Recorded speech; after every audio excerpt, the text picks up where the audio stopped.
All right, y'all. Guess what? It's 6 o'clock.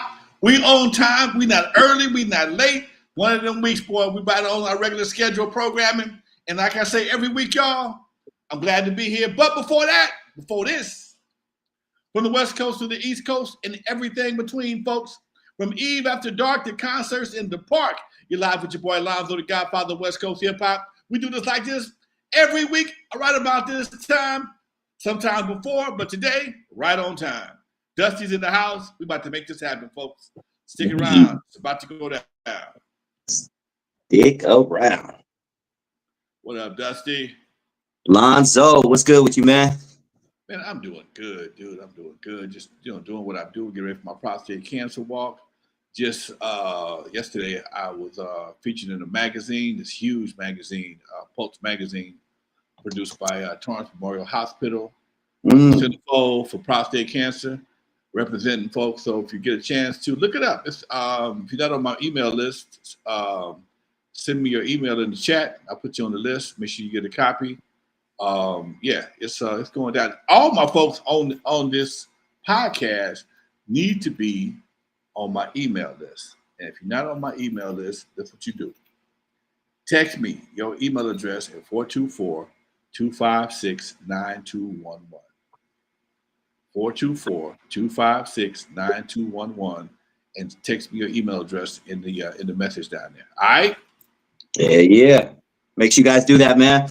All right, Lonzo, let's get to it. I see a couple of ladies in the building tonight, man. We got to get our women listenership up as well, man. Shout out to Taisha, or I hope I'm saying T-Shia, and Sarah Catherine in the building, along with Marlon, Derek, and I'm sure the regulars will start trickling in as we speak. What up, Vista Light, 1972. Let's jump into it. Lonzo, probably the biggest story of this past week, especially in Los Angeles.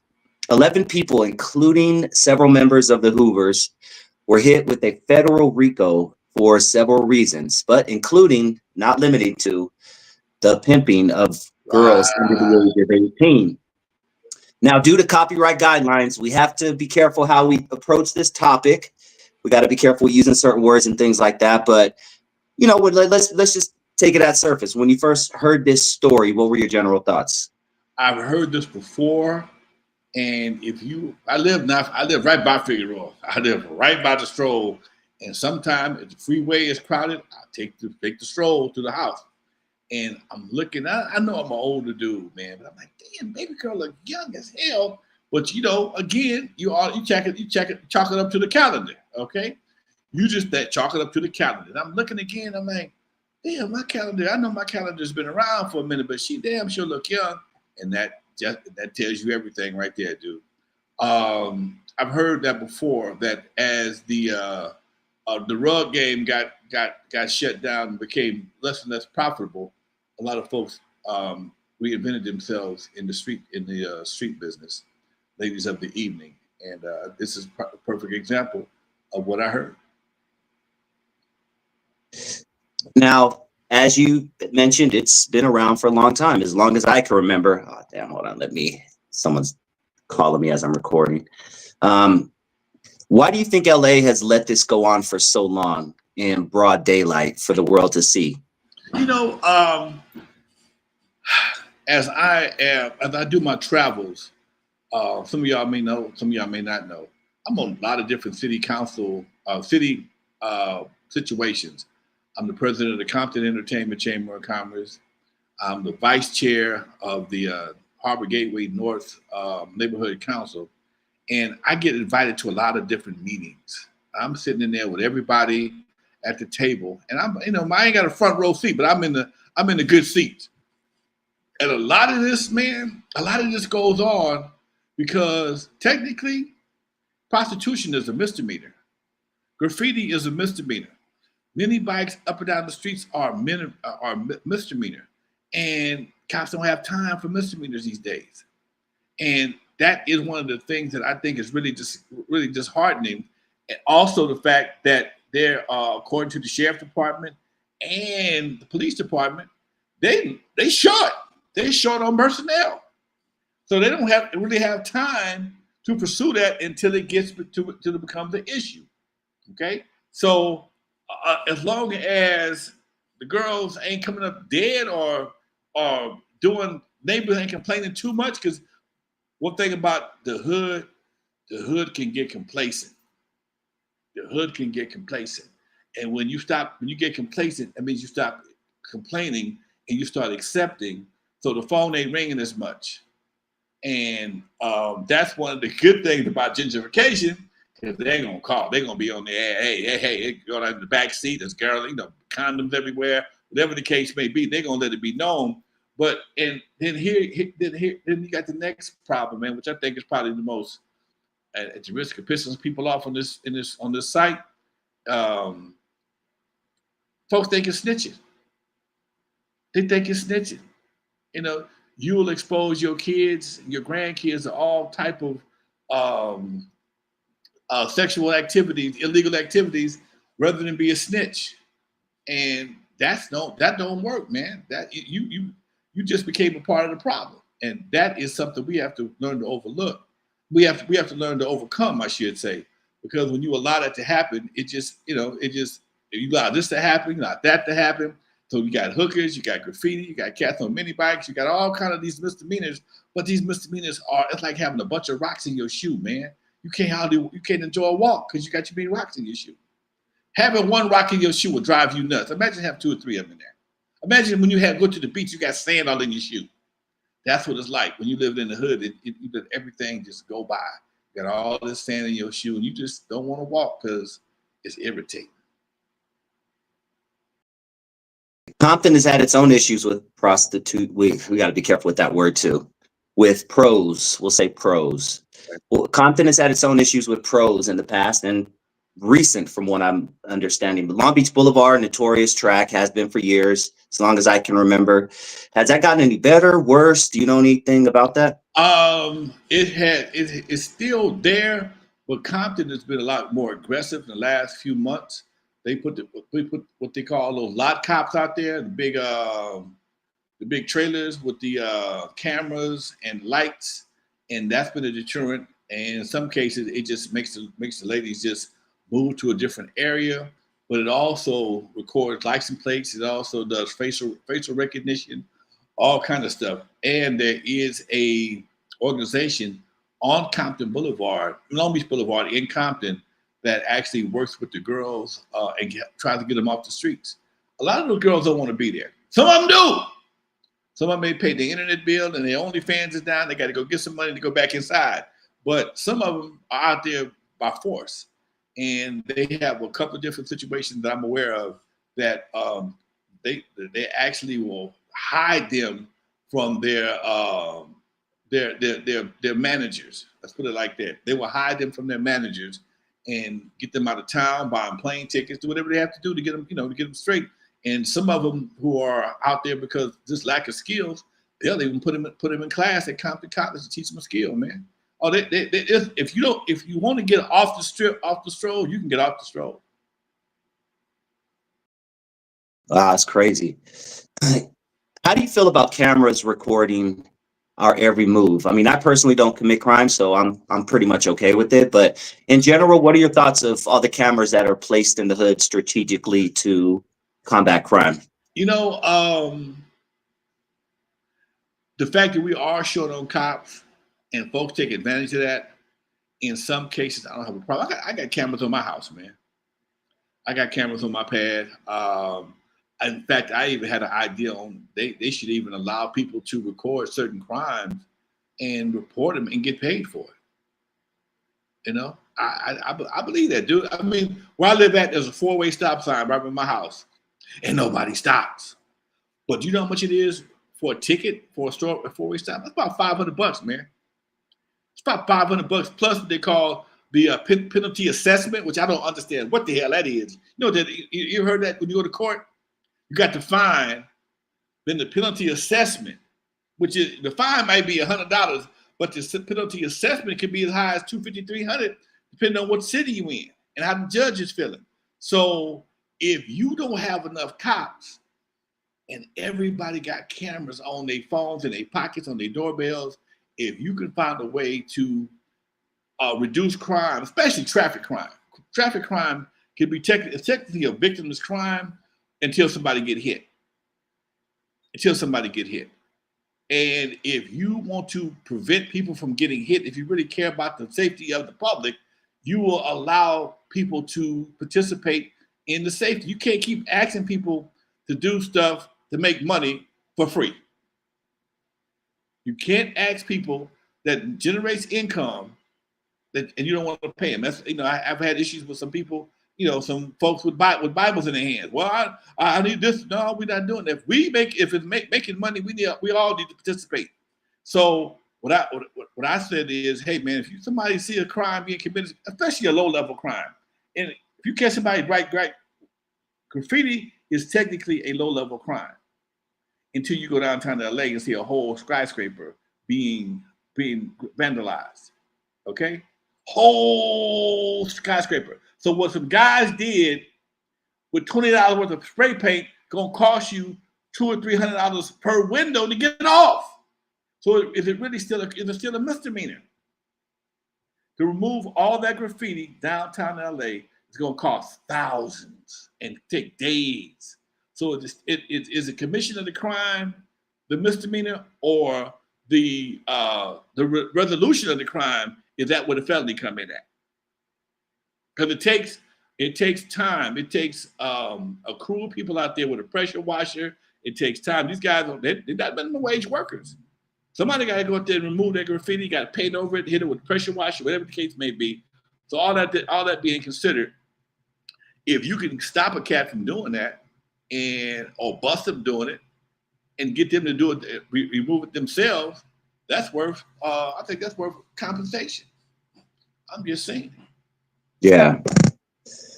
Now, if it's regulated properly, like it is, and I put "like it is" in quotes, in certain areas in Nevada, do you think prostitution should be, I keep saying that word, damn, should be legalized all over the country? Look, as a grown ass man, I've never solicited anybody to work, but any man knows that when it comes down to it, whether you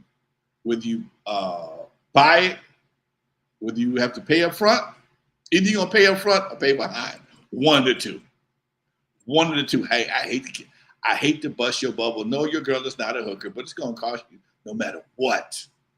No matter what. And a lot of times the end goal is to get here. Okay. And sometimes you have to pay 2 or 3 times to get here.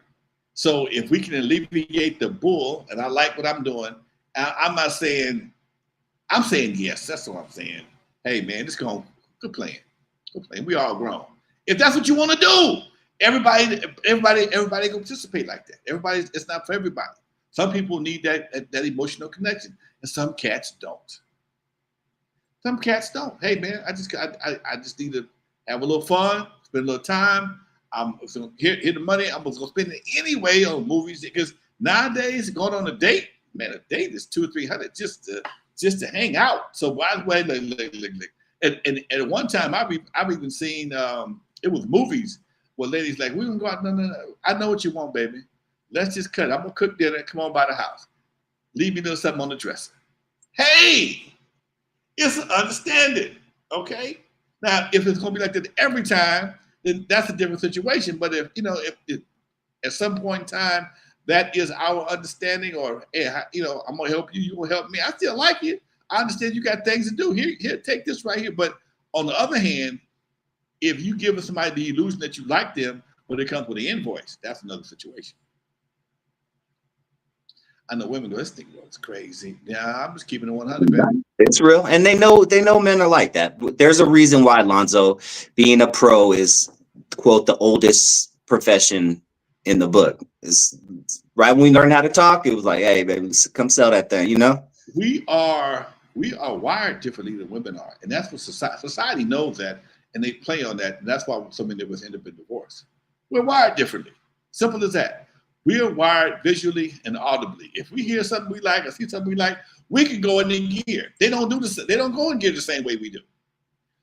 Most women don't go in gear the same way we do, and a lot of women can, and those are the ones that end up doing what they do, because they can do it without having any emotional attachment to it, and that's a skill within itself. That's a skill, and we do it as a bodily function. It had nothing to do with love, hate, how I feel about you. In most cases, it's just another bodily function. That's why he get up before you do sometimes. Take them longer showers, you know? Yeah, yeah. And it's dude, it's biology, it's life. And as I sit here, grown ass man, hey, everybody has to understand we are wired differently, but most women's heart are directly connected to the V land. Okay, and everybody can't do what the girls on the streets do. All right, going back to the RICO, where 11 people, including a bunch of Hoovers and a very popular up-and-coming rapper from Los Angeles named P4K. He's a member of the Baby Stone Gorillas. They have a bunch of songs online that are at the million point. They were headed in that direction as being one of the biggest to come out of LA in a long time. Well, one of them was caught up in this sting, Lonzo. And if you look back at his music, he raps about pimping hoes and you know, down to the detail in his songs. And he's been seen on camera going viral, beating some of his 304s. Literally a few months ago, he got caught on camera whooping someone's butt on the blade, who allegedly happened to be one of the people under age 18. He spelled everything out for the feds, Lonzo. What are your thoughts when you hear about this rapper who had the world in front of him? He's probably going to be, you know, one of the biggest things out of LA. And now he's sitting in jail, probably for life, they're saying. STUPID. I'm sounding like Charleston White now. You got to be stupid. You got to be stupid to put all your crimes on video. What is wrong with you? You made reservations for the penitentiary and you got what you asked for. I can't help you, bro. I can't help you. You asked for it. You got it. Congratulations. You put all your business on the internet and handed it over to the feds. Here you go, officer. Where's my room? I have another 50 years to spend here. Come on, man. I ain't got time for it, dude. The internet has been everybody can't wait to snitch on themselves. Here is the problem with today's criminal. Today's criminal is so thirsty for street cred, they will videotape it and upload it just to get street cred. They are so thirsty for street credibility that they will commit a crime, upload it, and let people know that they did it to try and make themselves seem like something they really not. Because what they not is smart. That's for damn sure. What they are not is smart. So, hey, man, more power to you. Get comfortable. You know, several times in the past, you've said one of the coldest lines ever, and I repeat it all the time on my show, and I give you credit most of the time. But you said niggas will ball out for 5 years to do 10, 20, 30 behind bars. Yeah, they think that little short time of having a good time is worth going to jail for 15, 20 years, whatever the case may be. And I think that's the most asinine way of thinking in my life, dude. I've never heard anybody say anything so stupid. Oh, yeah, I'm gonna ball out. If I get caught, fuck it, I'm gonna do 10. But dude, what makes you think you got to go to jail? What part of your life, what part of your DNA makes jail a requirement in any way, form, or fashion? I don't understand that. And that is, but again, you got folks that are so desperate for credibility, they'd rather go to prison than go to college. They'd rather go sit in prison than go to college. It's easy to be ignorant. And then they go to prison, they get their GED, they get their AA, then they start doing to the prisons. Yeah, and get a boyfriend. Yeah, anyway. Yeah, man. Now, one of the big deals in this, Lonzo, they were apparently branding some of their 304s with their pimp name, just branding them, you know, with the logo, whatever their logo is. Wow. A lot of those girls are apparently underage, and that alone is apparently going to get them probably the most of the time. But are these the dumbest? I'm sorry, man, but are these the dumbest niggas alive? Like, they're putting everything out there. They're branding people with the logo. Like, what do you think, man? They're trying to be cold-blooded. You know, the one thing about a manager's his claim to fame is how cold he can be to his product. You know, if he can have him out there in the wintertime in a bikini walking up and down the street, he's a cold-hearted pimp. A manager. If he can have him out there doing stuff in the rain, he's a cold manager. And, you know, getting my money in the rain, like the post office, rain, seek the snow, don't make me no difference. Oh, get my money. I said, oh, don't say, I ain't said other word. I said, oh. And, you know, that having that cold heart is a sign of, in some cases, a sign of priority or seniority. You know, I got them branded. They can never get away from me.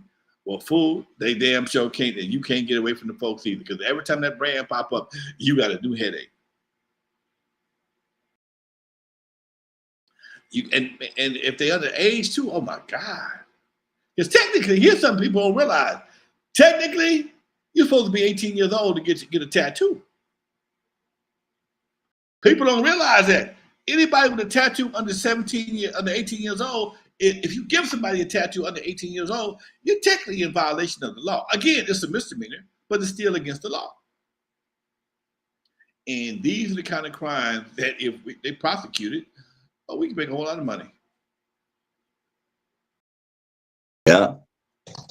Let's go back 40 plus 50, you know, almost 50 years when you were a kid coming up as a teenager. You mentioned that you went at one time from wanting to be Black Panther, yeah, the natural, you know, rocking the colors of the homeland or whatnot, you know, to wanting to be a PIMP pretty much overnight, like the guys you saw in movies like Superfly and a lot of these other blaxploitation movies. Can you talk to us about that time? And do you think that us dealing with this 50 years later is a trickle down of what you were going through when you were a kid? It's exactly what I went through as a kid. It's amazing you bring this up today because I had a conversation just yesterday morning doing my morning walk with a buddy of mine. He had just discovered Sly and the Family Stone, how hard he was with his lyrics. And I explained to him Sly and the Family Stone came from up north, up in Oakland, where the Black Panthers came from. So Pete Newton, all them cats, all they were started up north. I think they went to I forgot the university. I think it's San Jose State. I think Berkeley? Berkeley. Yeah. Okay. It was somewhere up north. They were all up to that was the movement of that generation. And people forget that all these guys were teenagers. These guys were teenagers. I think when Fred Hampton got killed, he was like 21, 22. These are young dudes, man. And because they had this black, they studied all these black classes and black history, they had a mindset that was no joke. And it spilled into the music. And one of the guys that also perpetrated that type of music was Curtis Mayfield. And I was a big Curtis Mayfield fan as a kid, man. He had all that black revolutionary music. You know, the people get ready, you're a winner. He said nigga on record before anybody else I can remember. Why these Jews, niggas. We all, you know, if there's a hell below, we're all gonna go. Badass bass line, boom, boom, boom, boom, boom, boom. Oh man, it was a cold song, right? And to hear him say that in the 60s, maybe late 60s, early 70s, was amazing. But this same dude, I don't know whether he got compromised or just made the music or didn't realize he was getting compromised. But this same dude made Superfly, Curtis Mayfield.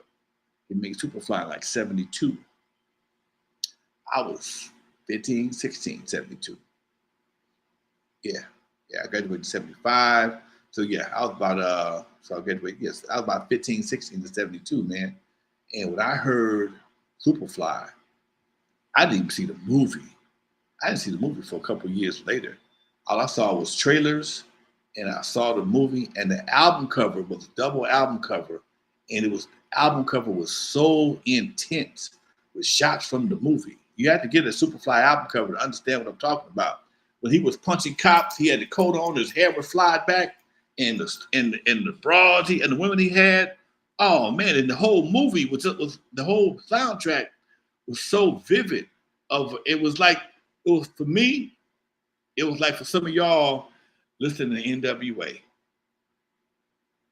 Listen to the Superfly. Mama, I'm your daddy. I'm the nigga in the alley. You can picture that in your head, right? Yeah, you couldn't get that out your head, dude.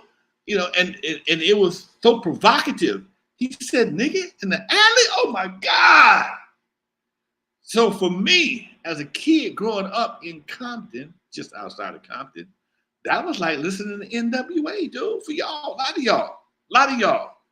And I tell people all the time, man, that music is one of the most infectious art forms known to man. Unlike a movie, you may see 2 or 3 times in your life. You may watch it, from time to time. But music is in the background, and you subliminally being programmed by music, whether it's in the elevator, in your car, when I'm in my office working, I'm listening to music, man. And when you have something like that constantly being programmed, whether it's love, love, love, hate, hate, hell, kill, kill, kill, it all has an effect on you. And I told my partners just yesterday, dude, I says, hey man, because I was raised on certain things, I got a different DNA. I got a different mental DNA, and I explained the same as it's like a Mac versus the PC. We all do the same thing. We just do the same things differently. And to see how I personally was affected. And I mean, I'm not talking about somebody who told me about how music affects you. I was that kid. Before then, I wanted to be a Black Panther. As soon as I heard of Superfly, man, I got my natural Preston curl, bought me a maxi coat that was sipping baking soda, dude. Sipping baking soda. Did you know what blow was back then? Or no, you just saw them doing something white and you figured out. I just knew it looked cool, dude. That's all I knew. My older cousin, like, what you got, man? What you doing? I'm playing. I got a little one-on-one. Give me that.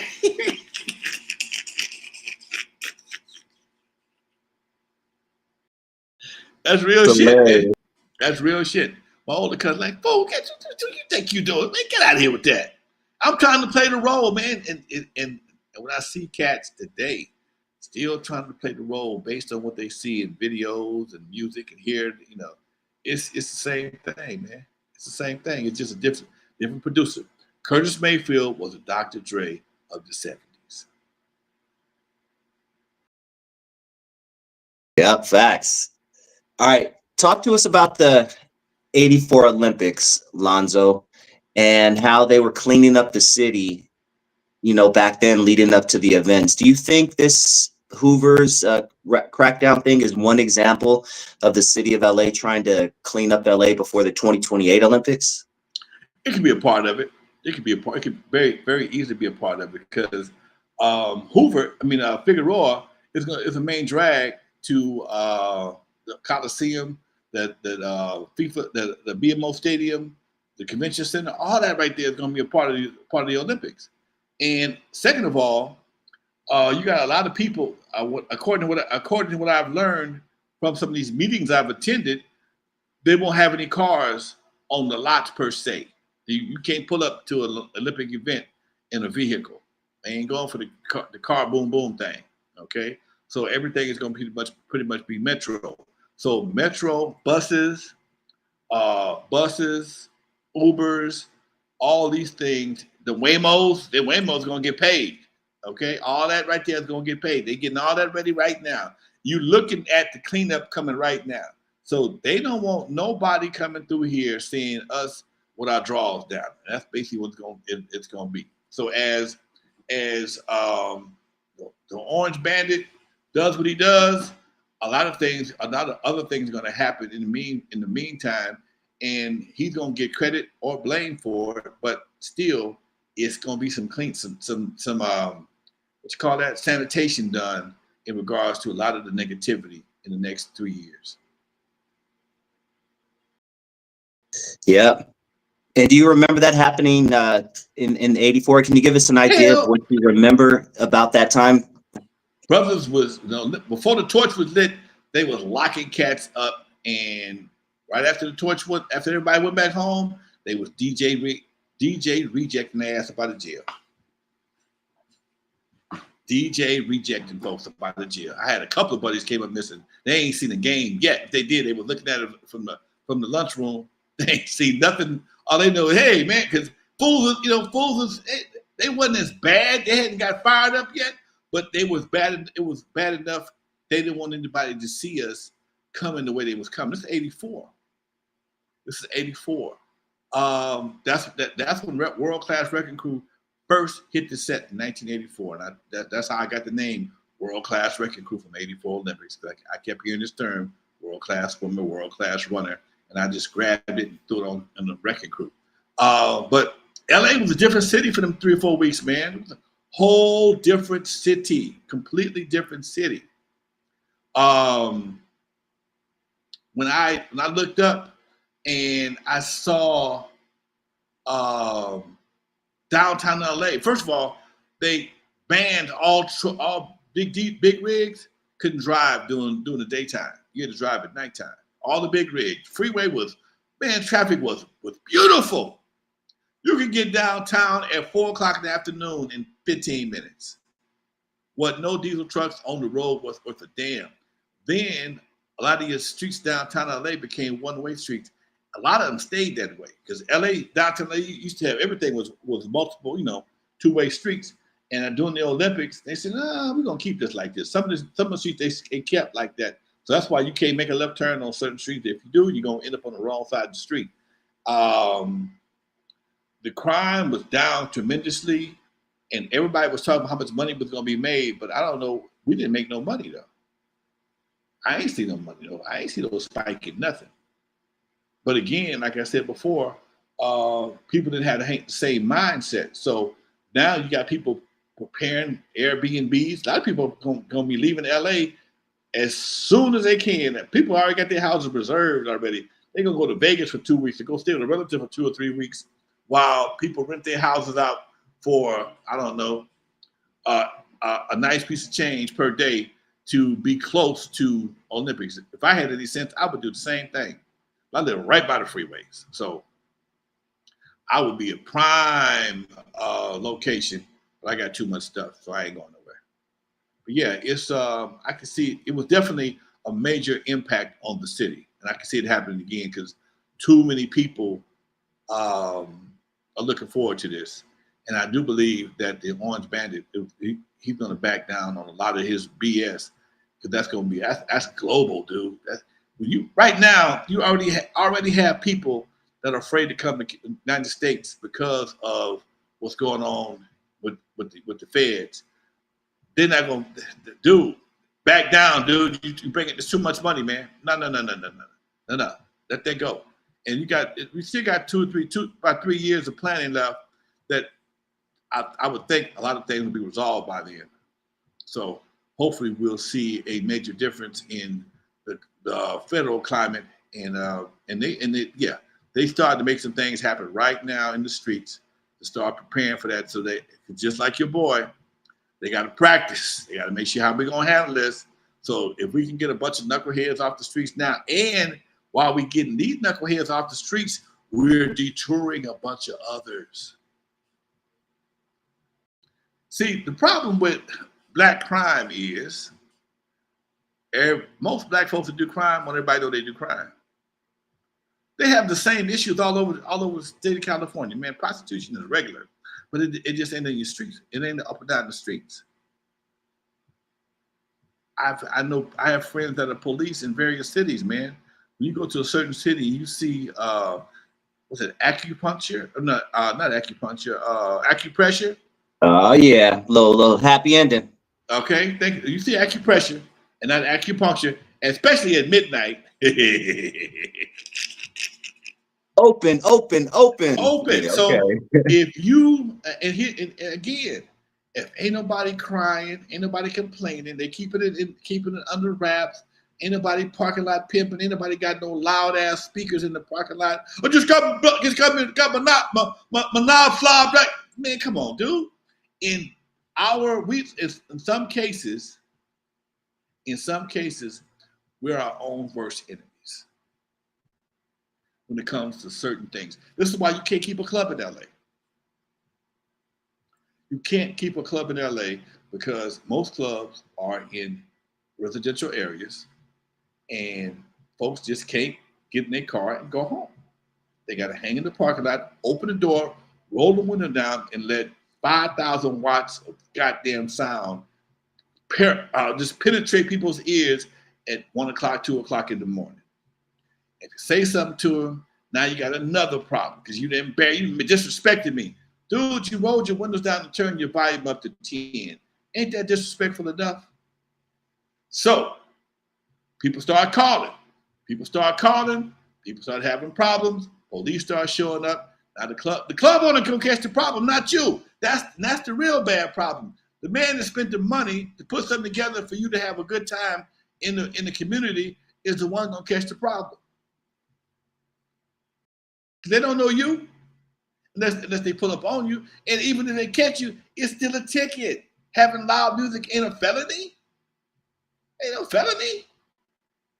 Being parking lot pimping, it ain't no felony. It's just a nuisance. But if you get enough nuisance calls, guess what happens? The business owner gets a citation for having an unruly clientele. Now his insurance goes up, and it could, in some cases, force him out of business. Yeah, man.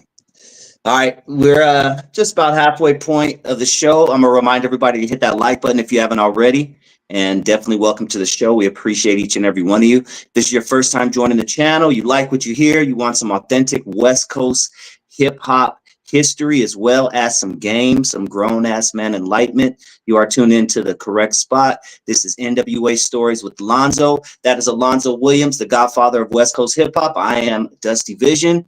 And if you're feeling a little generous, we have a $sign right below the chat. Shoot the channel a few dollars. We do appreciate you. Let's see, Lonzo, before we continue, Arch Chavez had a question. Alonzo, did LA introduce the Batarang before the Olympics in '84, or was it afterwards? I'm going to say afterwards. Good question. I like it was like 86. Let me look it up though. Crack hadn't hit real hard in '84 yet. They were still kind of ether basing when crack came. 85. So it was 1985. Right. So when crack cocaine first came out, it was ether based. Richard Pryor just got set on fire. When Richard Pryor got caught on fire, messing with that ether-based crack cocaine. Nobody would. That was better than a Just Say No commercial. Okay. When Richard Pryor caught on fire trying to get high on freebasing. That's what they called it back in the day. It was freebasing, and that was better than a Just Say No commercial. You couldn't have paid for a better no non-drug commercial. It wasn't until they changed the process and started using another process that made it more attractive. And then after a while, the dope dealers started pre-cooking the shit, and now it just blew up, literally. Damn, I'm reading something about the about the Batarang. It's just a random fact. It said that Chief Daryl Gates christened one of the Batarangs with a bottle of Thunderbird wine and rode around it through the city. Do you know if that's true? It's from the.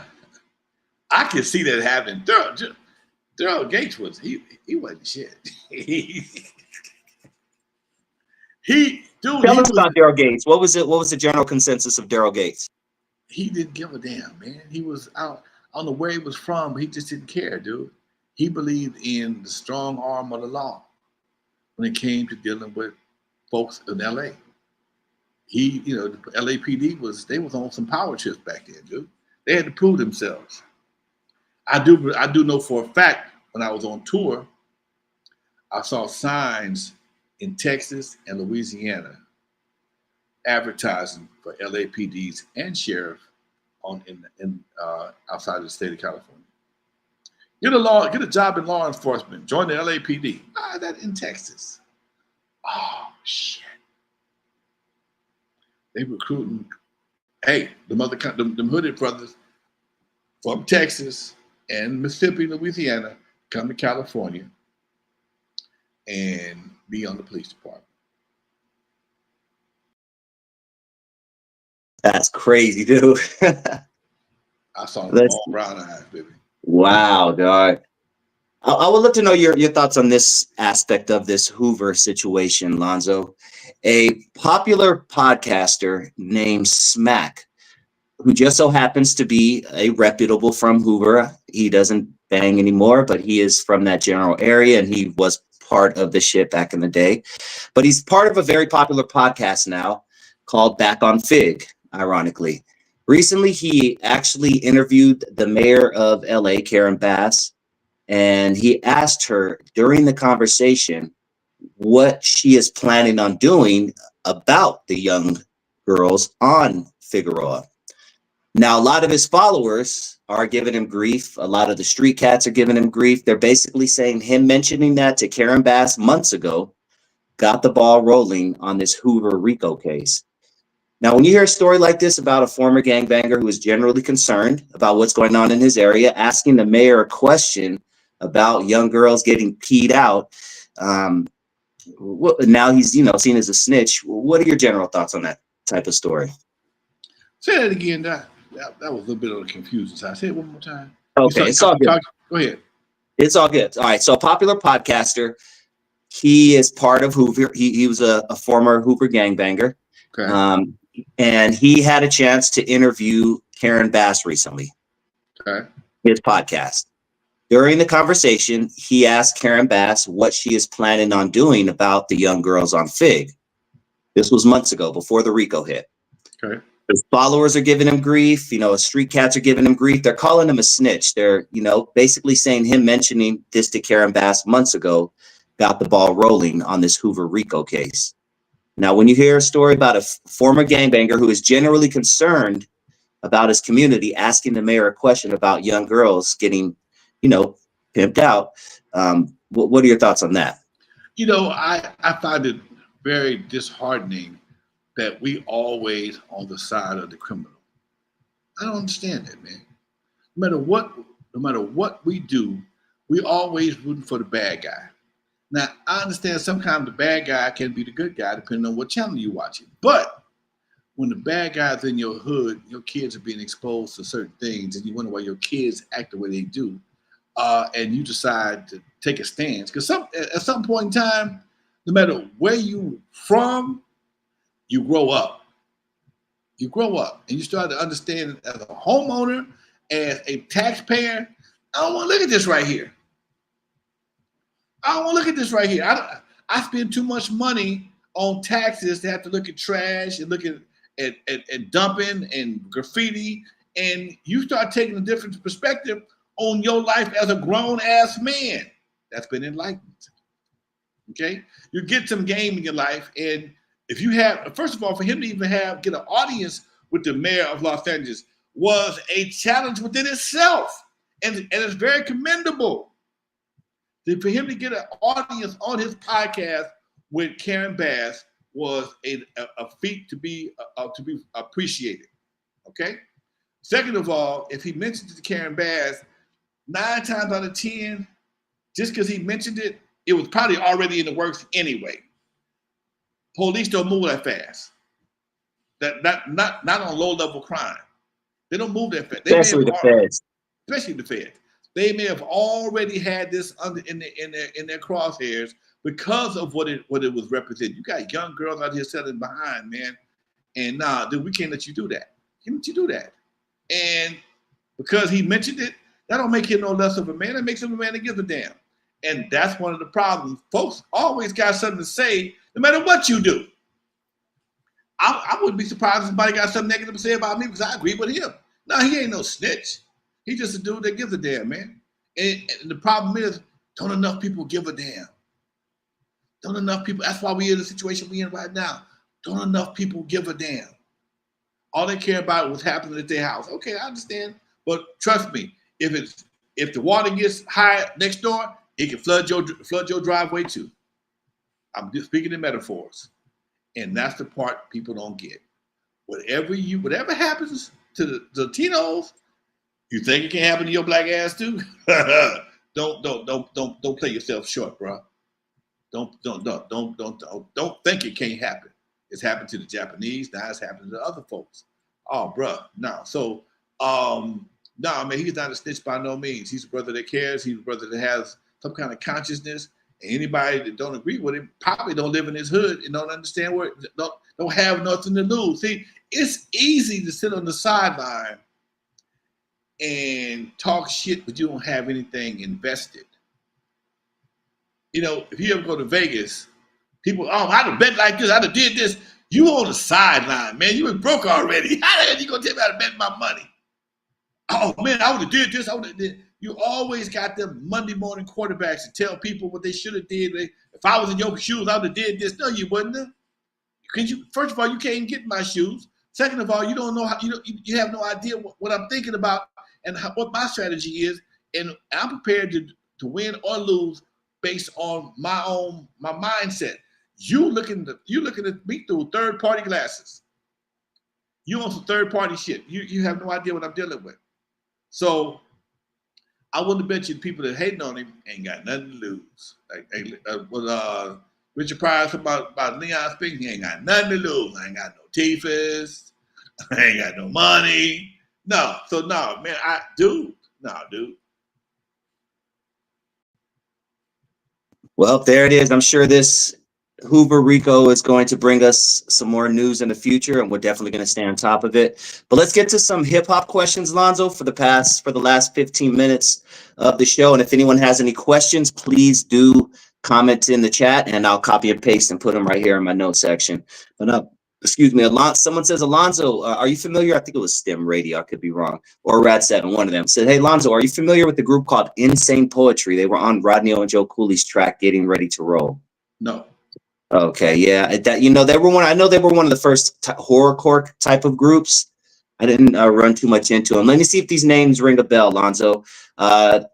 Andrew Drew Holliman was one of the guys from the group. He went by Psycho. He was apparently hired as a DJ at K-Day with members DJ Streak and Shakespeare, the One Man Riot. That's not DJ Shakespeare, right? No. Okay, yeah. Sorry. Well, I'm gonna have to look more into them. Let's see here. Now, this is a question that I had, Lonzo, because I was listening to one of your interviews online, and you mentioned disco and hip hop had two different origin stories, which is why hip hop survived and disco died. Can you explain that? Disco was manufactured. A lot of your disco people were hired what you call it, work for hire. Okay, you have disco group that you've never seen them play anywhere in their lives. They were studio musicians. They came together under a producer. They made a record. They made a lot of money, and there was no group to back it up. There was none. You had a few people like Donna Summers who had producers, and you had a few other people that blew up, but a lot of them were just studio musicians, man. And the guy go on there with a track and a 4 on the floor beat, boom, boom, boom, and hire everybody, and nobody ever, he just recorded and stepped off. And that was the basis behind Milli Vanilli. So, but hip hop had a organic origin. It had roots in New York. It had a home base. I couldn't tell you what disco started at. I think it started in New York, but I'm not sure. But it spread and it became popular. It was like manufactured music. It was manufactured. It was good manufactured. And eventually we had some acts like Casey and the Sunshine Band and the Bee Gees, some other folks that gave us some life. But a lot of it became so commercial so fast. People jumped on the bandwagon. It wasn't authentic. I won't call a disco record that ever had any real social redeeming factors too. Maybe bad girls, I don't know, but you know, it was all fluff. It was all icing and no cake, which made a big difference. It was all icing and no cake. And then it got attached to the gay crowd. That's what killed it. When it became the main genre of music for the gay community in New York gay clubs, shit. And then the brothers start dancing with white girls in the straight clubs. Nah, we can't win. This shit sucks. And that's how it started, dude. One day disco was the hottest thing in the world, and next day it was a straight up pariah for radio, clubs, everything. Everybody wanted to be disco something, including my ass. I was Disco Lonzo, or you had a Disco Duck. You had all kind of disco shit. And then shortly after that, hip hop came around directly from disco, because Chic is a disco record. A Good Times is a disco record. It was a direct birth of the disco sound, and they took it but again, because it had some solid origins, it had people behind it, and it was kids, and like most kids, they don't pay them no attention until it's too late. Kids doing something in the streets, and most kids don't have a long attention span. But this hip hop thing kept growing, and it came with other factors. If you couldn't rap, you could dance. If you couldn't dance, you could write on walls. If you couldn't write on walls, you could be a DJ. So you had all these different elements that were a part of it, and it just gave it more of a foundation. And disco didn't have that same foundation, and it just like I said, it was like the pet rock. A lot of y'all don't remember the pet rock. Pet rock was straight bullshit. Somebody put eyes on a rock, put them on the desk, and sold them for $5 a piece, and made a couple $1 million for people realize this is stupid. It's a straight stupid. Why am I paying $5 for a rock? I can go out and get under there, a river rock. I can go get at the beach. And he got paid, put it in a box, the whole 9 yards. Everybody realized it was stupid, but it was the phenomenon. And by the time people realized it was stupid, he already got his money. He was gone. Disco was kind of the same way. It wasn't stupid, but it came with so much so fast. You had Saturday Night Fever, you had the Bee Gees, you had the club. Everybody's mama. I think disco might have been one of the first musical genres that just everybody jumped on right away, all over the country. Disco, just everything was disco. And I think it was a great marketing, it was marketed fantastically, but it just, but because it had nothing to stand on, it just fizzled away. And it got attached to the gay lifestyle. Now, you just said something interesting. You said disco was doing back in the 70s what Milli Vanilli ended up getting in trouble and going viral for. Why do you think the Milli Vanilli thing was so big if they were doing it back in the 70s? I don't even think I knew that they were doing that. Well, a lot of cats, that was a big thing for a long time, man, especially in the disco era. They would hire a band, hire a producer, go in the studio, make this banging ass track, hire somebody to sing it, and didn't even think about, because music videos hadn't hit yet. Videos wasn't around. You didn't need a video back in the 70s. There was no need for a video, so you could make it. You didn't have to put a face on it. But Milli Vanilli came around in the 80s, and they put a face on it. They grabbed these two good-looking cats, and they could dance. They had a vibe about them, and technology allowed them to do what they was doing until they got busted.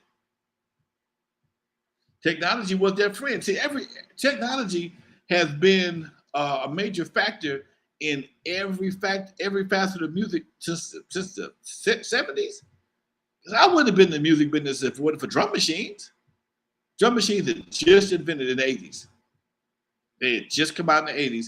Before then, you got to hire somebody to do it and do his thing and be able to stay on beat the whole 5 minutes, 15 minutes, whatever the case it may be. MIDI, M-I-D-I, musical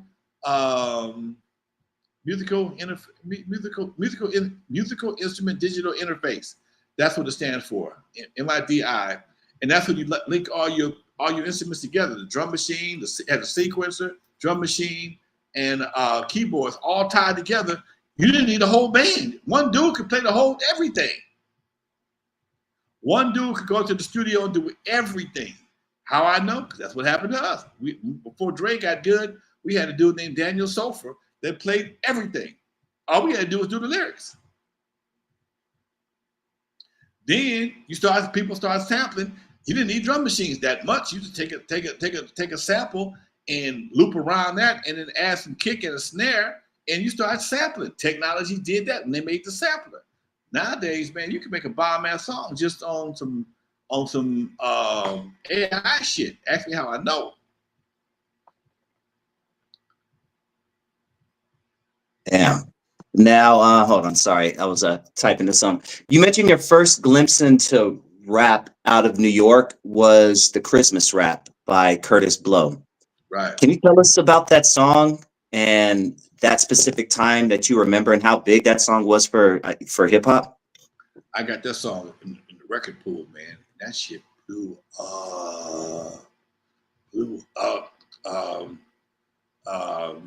Let me tell you about the things I know about Santa Claus. I forgot how to go, but anyway, what I remember was it was starting off with the Christmas thing. That's played out, and that was just the shit. Dun dun dun dun. And he started doing this thing. That shit just took us blew us away like nobody's business. Because Curtis at that time, Curtis got a strong voice and he's very articulate, and it just kicked ass, man. And it gave us some thoughts, but we all thought it was a one-off. We thought it was just, okay, that's a night. Because back then, people did a lot of one-off songs. Even they had groups that would do songs that were a bunch of edits. They would ask you a question and answer with a record. And we thought that was going to be the same kind of situation. They had a record called "Here Comes the Judge," and somebody would sing the hook, "Here comes the judge, here comes the judge," and call and response, right? Call and response, exactly. And it was all done through editing. And we thought that was going to be the same kind of thing, and it wasn't. That was the tip of the iceberg for what we now know as hip hop. All right, we have a few more minutes, about 4 more minutes. Let me, I was watching a Warren G interview, and he was talking about looking through his mom's crates. And most of his first hits were samples of songs that he found in his mom's collection. Hip hop is based on whatever music was in your mom or dad's crates back in the day. James Brown. Do you think hip hop would be around if it weren't for those records that they found in their mom's crates to eventually sample? Nope. The